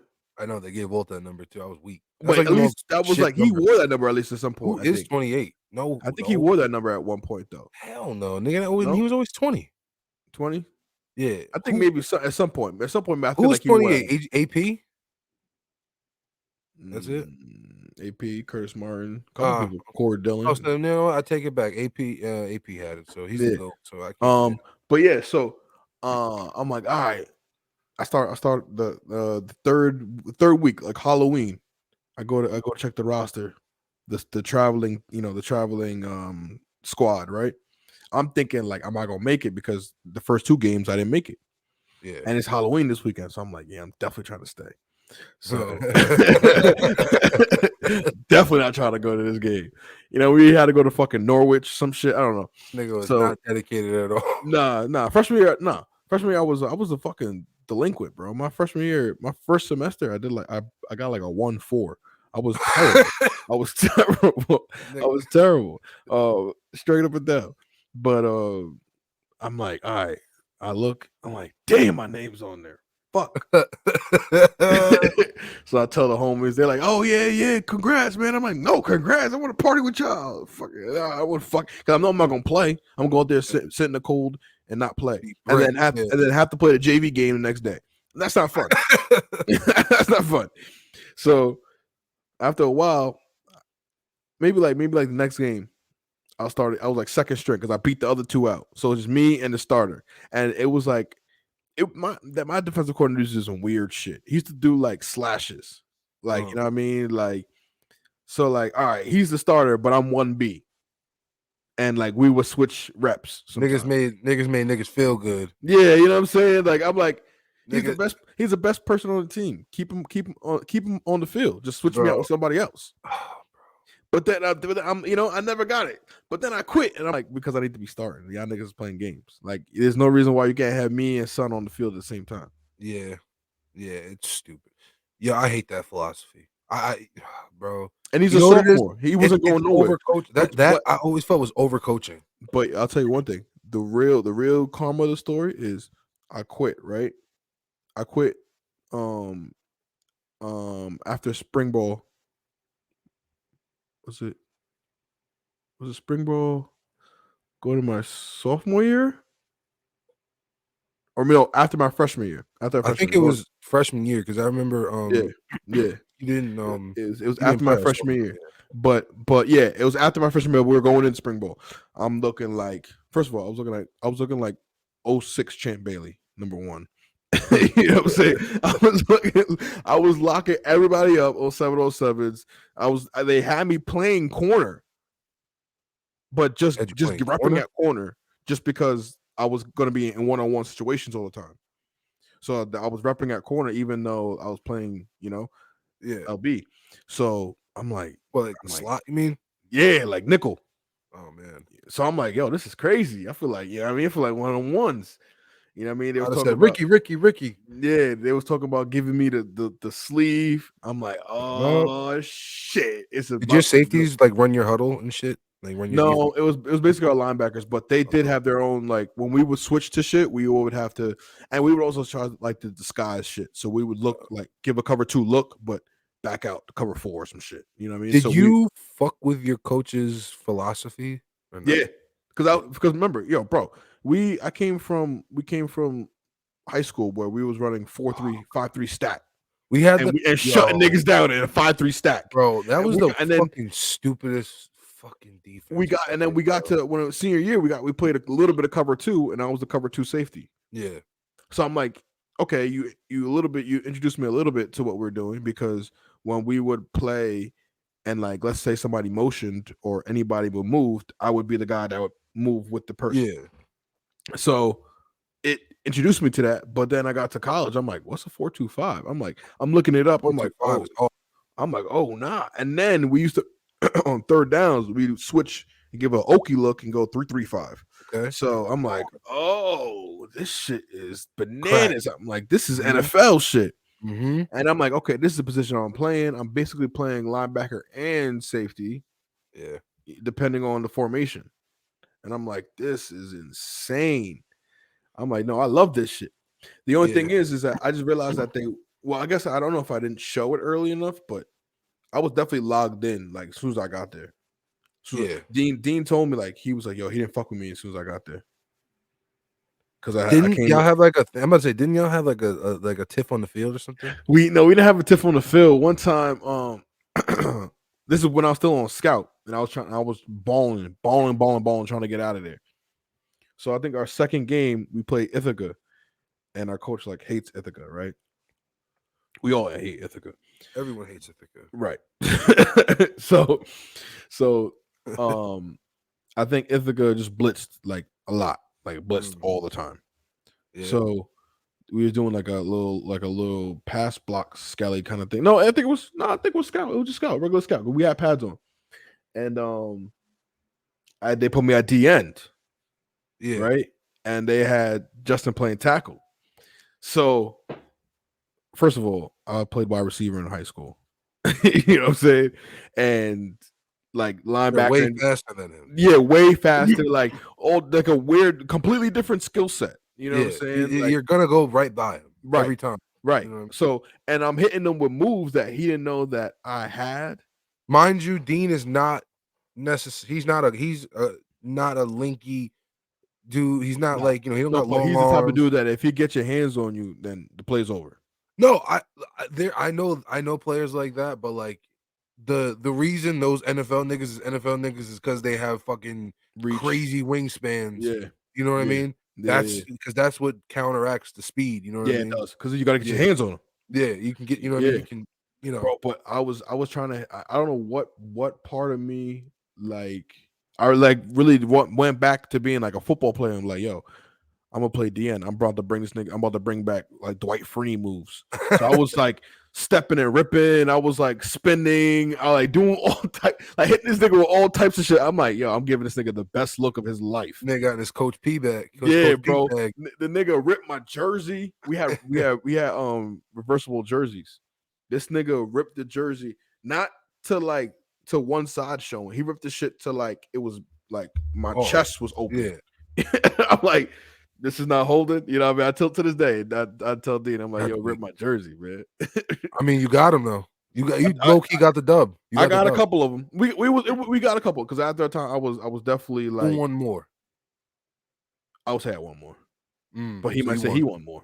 You won the war. I mean? Oh, so it's a two-sided. Yo, that's the only people who know is God. Y'all and God. Then no, there was people there, so they no, but I would say I got the best of them though, because I guess that he didn't know what the fuck. He didn't know what the fuck. He didn't know how fast I was. He didn't know nothing.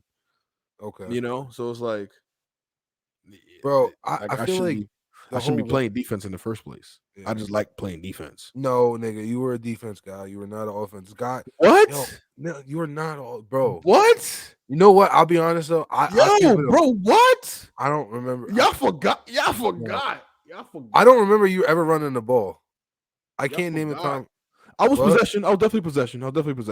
I when I catch it. Yeah, I just listen. I know. I remember that one crazy catch you had that didn't count. That fucking, you know what I mean? You threw it on the highlight tape anyway. That shit was weak. I was weak off that. Yeah, I did. I respect it.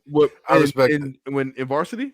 Yeah, nigga, against Connecticut when you fucking because first of all, one that was underthrown. It was like it wasn't like crazy like bro.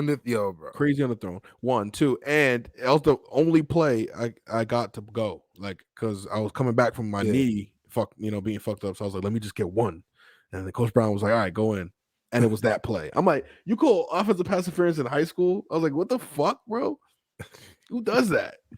This nigga did the leapfrog. I was like, who does that? I respect it though. But not for nothing. But listen though, like people forgot like this was JV. It was Showtime Lakers out there. I remember you had a little quarterback. Had some. I don't remember the passing. I just remember fucking Walt scrambling, and running, and fucking. I do remember you had a little. You did a little option. You had the little option plays. I wasn't playing quarterback. I wasn't playing quarterback. I was the backup. But you was the wide receiver. Didn't you start a couple games or like one game? No. Hell, that was a scrimmage, maybe. Yeah, definitely a scrimmage. Okay, definitely a scrimmage. There was nothing wrong with Tommy. I made sure there was nothing wrong with Tommy. I needed that nigga. I said, listen, that's the only way I'm gonna get the ball. Nigga wanted him to be a fuck. I thought you wanted to be on your Alex Moran shit. No. Because remember, I didn't want to be backup. They made me back up. I was starting. Like quarterback? I was starting at wide receiver. Oh. And then I started on defense too. So I was already playing both sides. I didn't really want to play back. So then when the game's over and y'all niggas used to get out the game and y'all be chilling, I gotta stay in the game and play quarterback with the backup line and shit. Getting fucking smoked trying to run options and shit. I'm like, my nigga, we can't hand it off.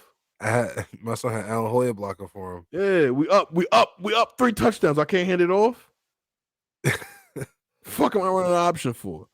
I started calling my own plays in the huddle, man. Hanson was getting me tight. Miami. Yeah, I checked that shit real quick.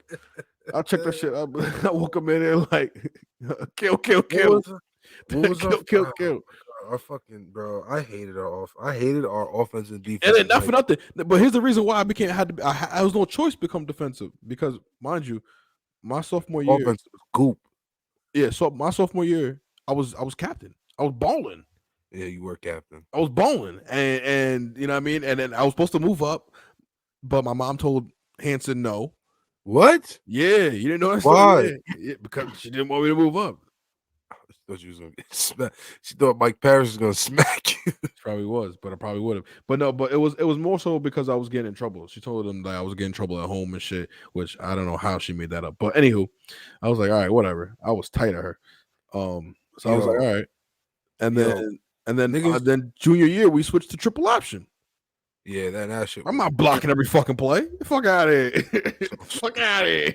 That's why I switched. That's the real reason. Realistically, bro, but it went from I formation to triple option. Same shit, different day, really. No, but we passed more still in that I though. Niggas, all they did was run a 7-7. What was it? 999, 999, and a 444, and and 212. Yeah, and then we had a 689. 689 was rarely called, but it was there. It was there. That dig is there. Dope. But listen, it didn't matter though. At least we used to call them shits though. Yeah, it did. You know what I mean? What the fuck we used to do? What the fuck we used to do? Oh, rocket pass. What the? Yo, the stupidest fucking shit in the world, bro. We had the potential to have like some powerhouse shotgun fucking motion jet sweep offense, bro. We could have went straight Oregon on them if we really wanted to. I know, because our O line wasn't the best, but it was good enough to get a 1-2-3, get a ball off. Yeah, you know what I mean. They held a half a block. You know what I mean. Mm-hmm. Listen, I wasn't on that O line, so I could talk about it. You feel me? And I feel like we had enough skill players. Even taking myself out as a skill player, I feel like even without me, we still had enough. Yeah, this turned into the high school sports show. It did. I feel like I like it though, because I'm all we always talk about football. We always go back, and it's personal. I know. That's what really, bro. Because you know what it is. That's what people relive shit. That's what connected us all. Yo, bro. Back to speaking not of just that, but like all my friends. Nah, I feel like that's the true bond is because we play ball together. Bro, I feel like the core, like my core friends, have been made from football. That's it. That's what I'm saying. For the most, realistically, I feel like I've played football with every single one of my closest friends outside of like music, maybe. And I don't have that many music friends either, so you know what I mean, or played a sport with maybe. Mm-hmm. You know, but like the core of our friends, like you know what I mean, like our main, our friend group, bro. You know what I mean? Mm-hmm. I mean that's because on the gridiron.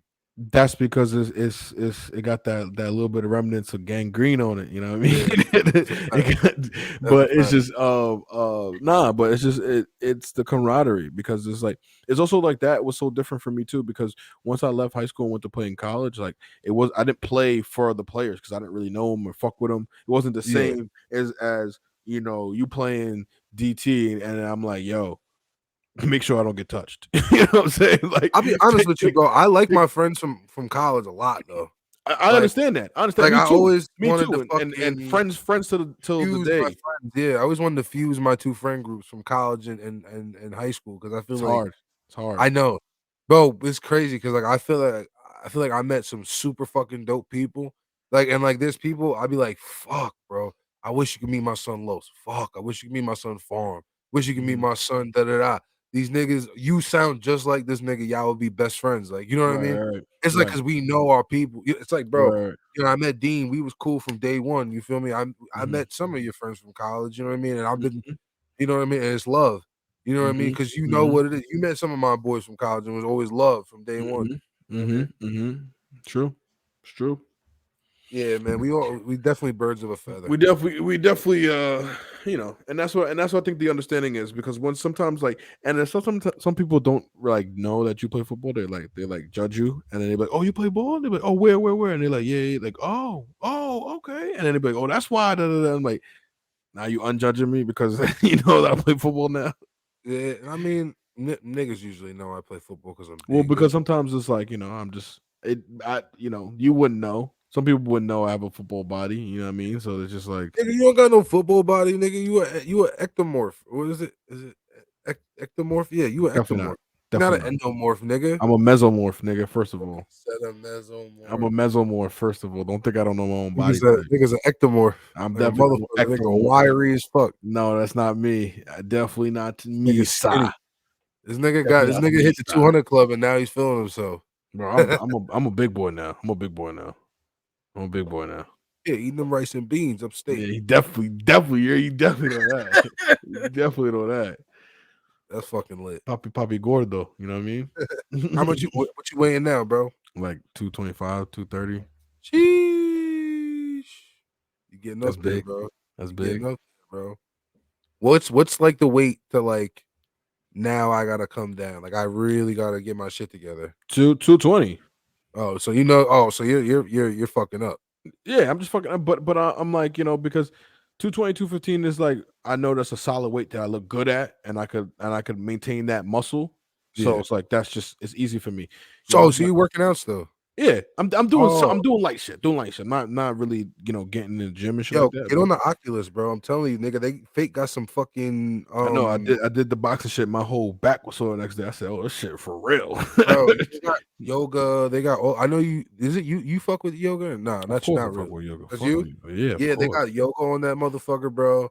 They got all that shit, but I bro. could do yoga. I could do yoga in this reality. No, I'm just saying, like, nigga, if you don't want to leave the crib, you feel me? But I don't gotta leave the crib. I could do yoga right now. I don't know, bro. Long story short, why I gotta go into the Matrix to do yoga when I could do it right now? I don't know. I'm just saying. Or technically, well, I think it's an instructor. Matrix? I think it's an instructor. What's the Matrix? Maybe we're in the Matrix right now. Maybe going on to the Oculus is logging us out of the Matrix. No, absolutely not. The Oculus is the future. Is gonna be the Matrix. Realistically, right? That's what I'm saying. So that's the Matrix. Then what's this? This is reality. But there's a Matrix in here, though. I'll tell you one thing. There is a paradigm existing in this Matrix. I'll tell you this that. This is reality, but definitely manipulated almost. This is reality, but in our reality, there are puppet masters. You know what I mean? Right. So I don't like I said. So there is a Matrix. Yeah, but we had this conversation about during the Christmas episode. You know what I mean? That I think we're all free. Yeah, but I think we're all free. Like I think we are all unplugged. I have our jacks unplugged though, for the most part, in our own ways. Yeah, you know what I mean? We have our jacks all unplugged, but inside of a pen. What do you mean? Like inside of a pen. You know what I mean? Like we're all moving agents, but imagine like a 7-acre space where you have people just walking around and doing whatever they want, but they're fenced in. You know what I mean? That's the paradigm. So you think we're free, but we're still fenced in? Yep. The only reason that we're fenced in, though, it's financial. It's only I think literally, bro. Here's the thing. I think for like people who think on our with our our vibrations and our capacity, I think that the only thing stopping us from changing the world, it's capital. Absolutely. It is capital. Lives. Realistically, though, bro. Yeah, it is. You know what I mean? It is money. It is. You know what I mean? So it's like, because if I woke up tomorrow, I could change lives. Yeah, you know what I mean. If you had the money and the connections and the you know what I mean, the platform, the money to put behind your platform, you know what I mean.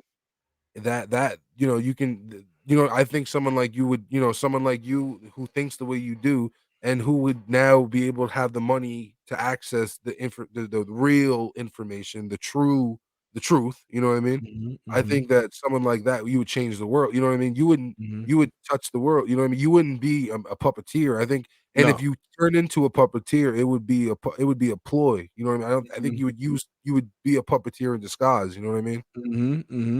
For sure. So sure. I definitely see that you're right. It is just capital.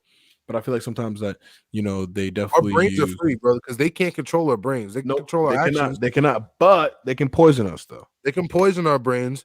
They can control our actions. And but they can't control what goes on in the synapses. Yeah.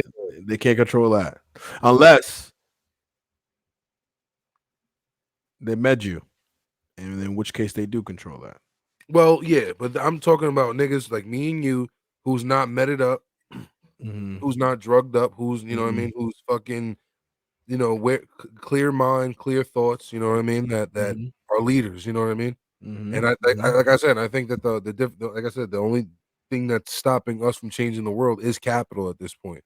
You know what I mean? But now, I mean, granted, they control the fact us getting our capital. They can, because if I got $1 billion right now, I'm starting the foundation, and they're not gonna like that.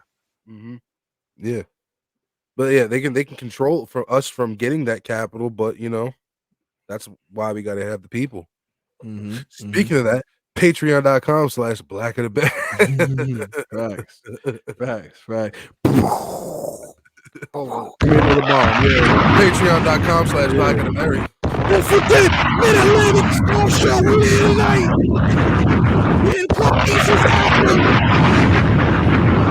It makes it easier. Easier to bear. Yo. We're gonna get a fucking copyright infringement because we just basically saying Otis like 6 times. We basically just, if you took the time that we did that shit for like 10 minutes straight, literally. Right. That's fuck. But and This is that probably, and that BTB's gonna get a lot more ignorant for the record. I hope you know. no. Well, do you know who Dean is? He's the epitome of vulgar and ignorant. If he had this, I don't even want him with this. No, I definitely don't. With great power comes great responsibility. You know what I'm saying? We definitely don't want this nigga with that.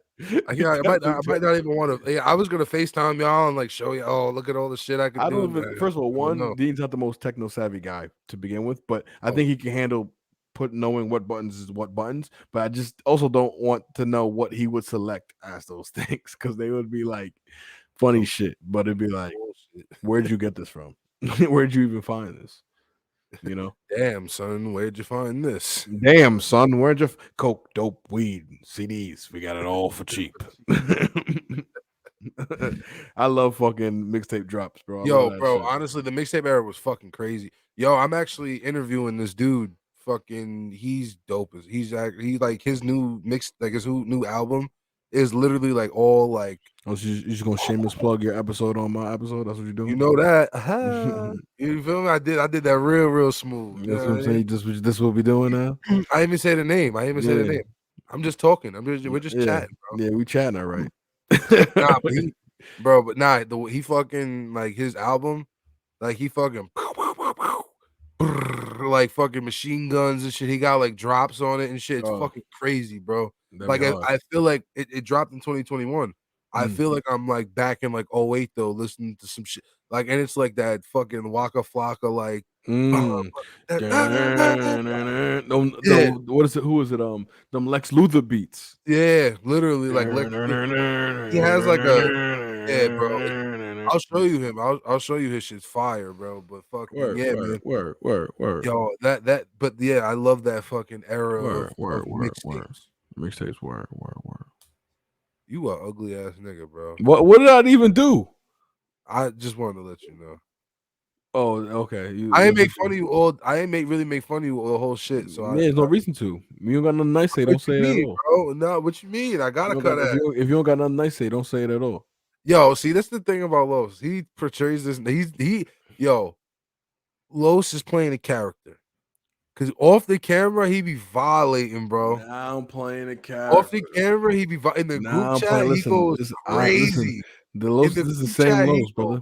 Crazy. It's the same Los. He be cutting ass, bro. I really don't be cutting ass in the group chat. I'm more of a private. You bring the beef to the front door, then that's when. I'm not saying you have in the recent, maybe past few months, but you definitely like for sure. Me and you have sent we have made memes of each other. Indeed, we have fucking photoshopped each other on many different things. Indubitably. Like, yeah, bro, you definitely, bro, you might have honestly, bro, because when I remember when the Rel chat first was made, you like when everyone got back in that chat and had that big cut session, you were definitely in that shit. For sure. No, I told niggas to chill out. No, and then niggas got you in that shit. You started talking, bro. You started all Peter Nate dog had to regulate. You know what I mean? Yo, that shit you said about Farm the other day, about every time he sneezes, that shit gets a different name. That's but you see what I'm trying to say though? My cuts are not these is long lasting. This is quotables. Niggas make jokes off my jokes. That shit hasn't. I have thought about that joke every day, like once a week at least since you fucking said that shit, bro. Like I'll just be sitting there and just be like, yo, this nigga sweet. Like where the fuck this nigga come up with that shit? But yo, nah. So yo, that was funny. There's etiquette. We're gonna get the roasting episode and going on because there's etiquette. We gotta explain that to the people. There's etiquette and getting roasted. There's defense. You gotta play defense. I want niggas to I want to do something where we get niggas up here and we just tell them like we're gonna just talk to them. And then we just start bombing them. Because you gotta get them prepared. You gotta get them prepared. No. You gotta get them prepared because that's what makes shit so funny. If you get Woody's going to, bro, Woody's bringing the heat. I know he's bringing the heat. First, I know he's bringing. First, I know he's bringing, but he's also gonna fucking spike the whole episode. So, he's gonna spike. Like he's gonna is he gonna peak? You know when you spike and you peak on the audio, the audio track. Oh yeah, for sure. Oh my you god, know, his shit gonna be like bleep. yeah. I already know that. That's what's gonna be one of them episodes where the volume's very low in the headset. You know? Turn my headphones down, please, sir. I don't even need to hear myself. Turn my headphones down. I just want to get these niggas up here, like I said, and just surprise them and just start chopping them, bro. Start just and like that's an ambush. That's an ambush. Fuck, you look like bitch. Like it's an ambush. It's an ambush because sometimes the ambush won't really work because they're not in the mood. If you tell them ahead of time and they write and they come prepared and they have some freestyles and shit, they come prepared. They know. I know you don't have to write, but you at least line some shit up. You know what I mean? Like, all right, so I know so and so gonna be on here, so I already got hit with I'm gonna get them about this, I'm gonna get them about this, I'm gonna get them about, you know what I mean? Because as much as you can freestyle jokes, you gotta like it takes a second. Like because after for the good ones, it's funny, and it gets really funny, and then after a while it gets really whack. You know, when you're going off the top. Unless you gotta hit him with a knockout. You got a 60. But yeah. You don't say like that's the thing. If you go punch for punch with a nigga, like joking, like this ain't rap, nigga. If you go punch for punch off the top, joking with a nigga, eventually it's just gonna go whack. It's gonna go dry. It's gonna go. Nah. When me and Woody's like Joe Frazier and Muhammad Ali. Yo, nah, that was a legendary cut session. That was me and Dro. That was legendary. We definitely like, you know, like Lakers Spurs. Like, you know what I mean? Like, got a video, y'all. I think there's a video of that, but that's fucking legendary. You know what I mean? That was definitely one of the better cuts. That's one of them ones that you see in the semifinals. You know what I mean? Like, damn. Hate it had to be you, bro. Titus over. You Titus over. It had to be you, bro. What was this shit? Was the whole thing? Yeah. I don't remember what was the last joke that was said, but I do remember, and it's crazy because that shit was a few years ago. So that's how you know that shit was a heat.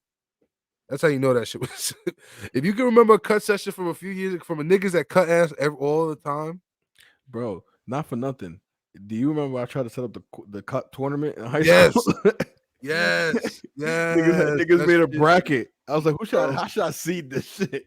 That shit is jokes, bro. I remember that shit, dog. It didn't get pulled out because niggas got in trouble and shit. But yo, wasn't that supposed to be on Day in the Life of a Lone Wood Nigga? Bro? It was, but you know, Farm didn't have the camera. We started YouTubing before YouTubers, man. We started memeing before memers. Oh, it's a fact. Yo, like I feel like that in itself.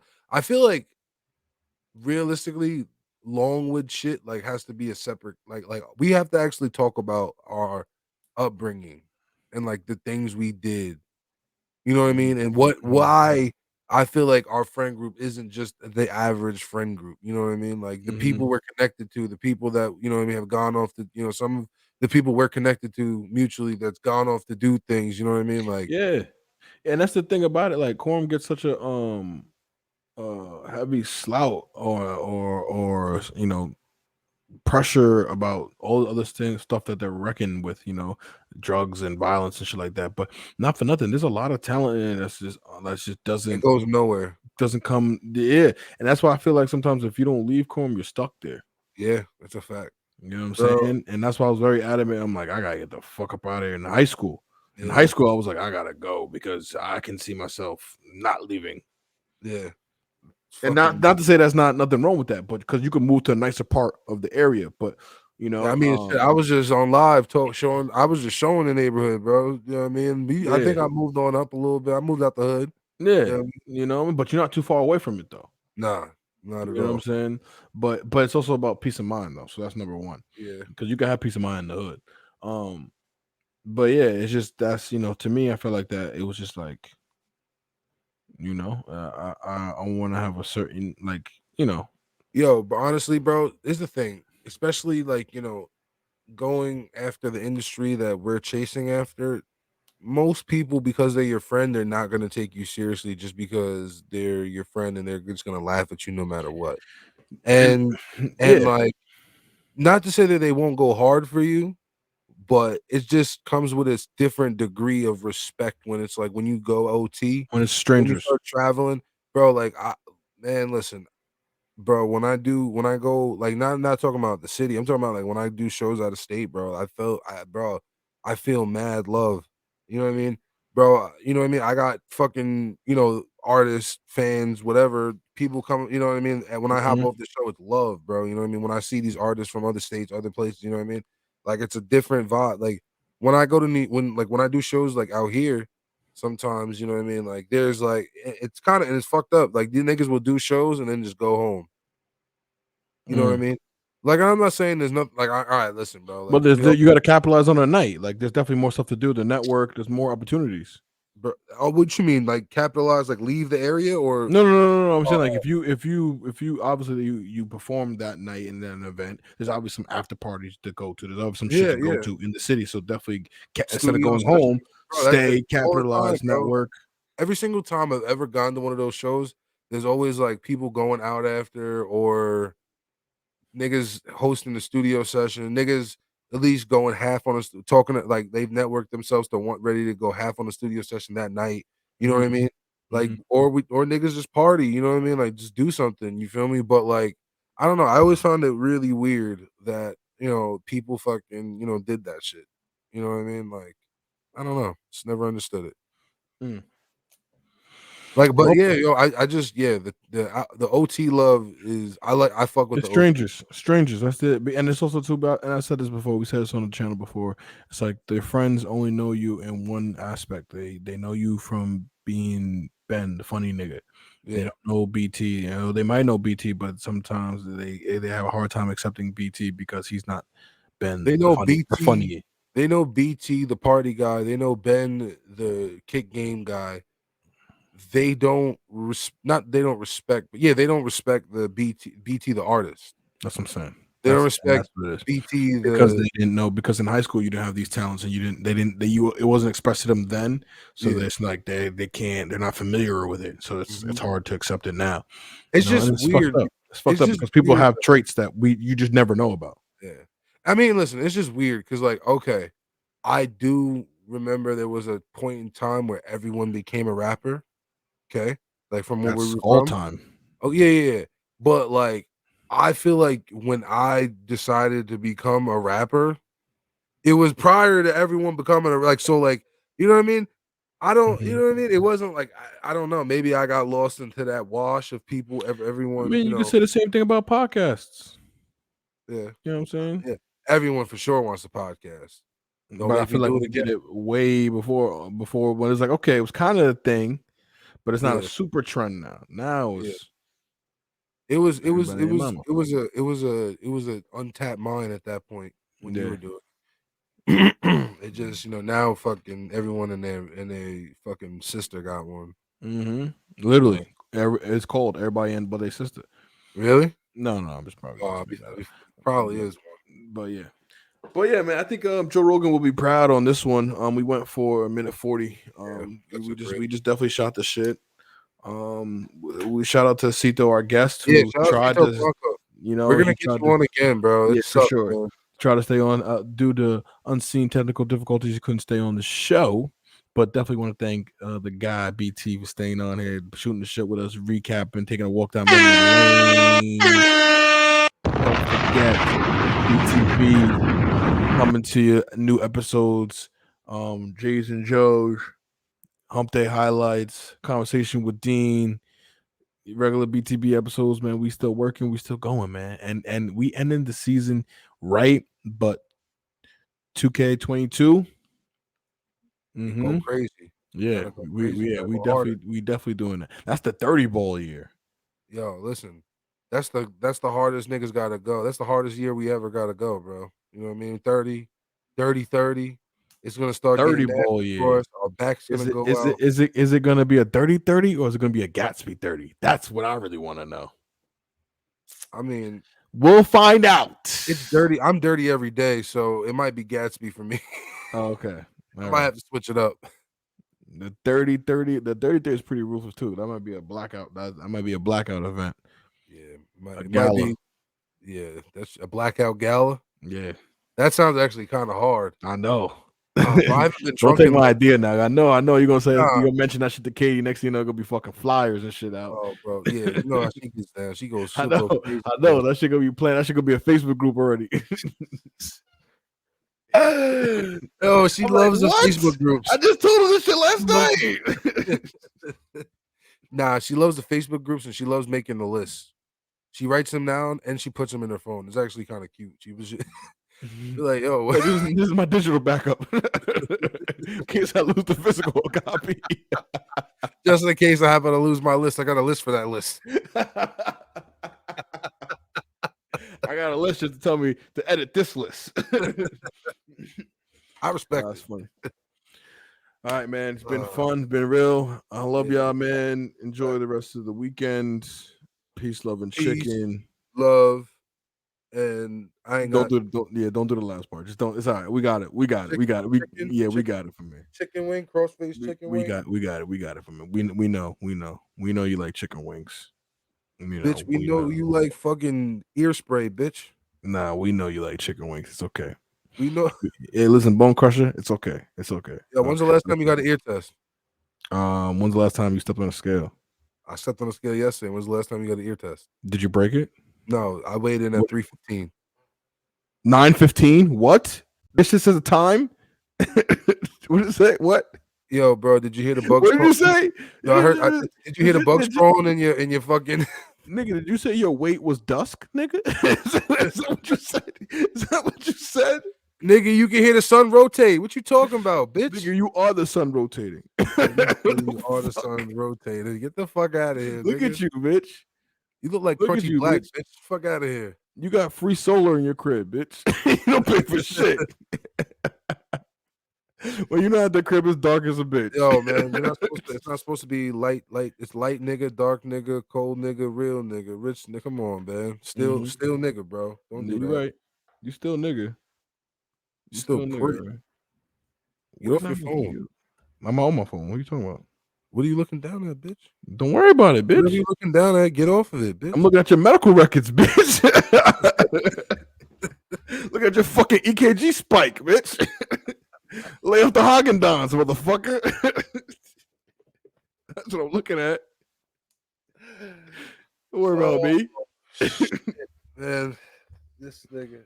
This nigga Los is banned from every ENT doctor from here to Nassau County. And where are you banned from? You banned from every Krispy Kreme in the Northern Seaboard. You fucking kidding me? The regional manager put a bounty on you. Oh, God. Fuck. You gotta be fucking kidding me. The regional manager put a bounty on you. So you see this man, I want him dead or alive. Nigga low ears look like monarch butterfly wings.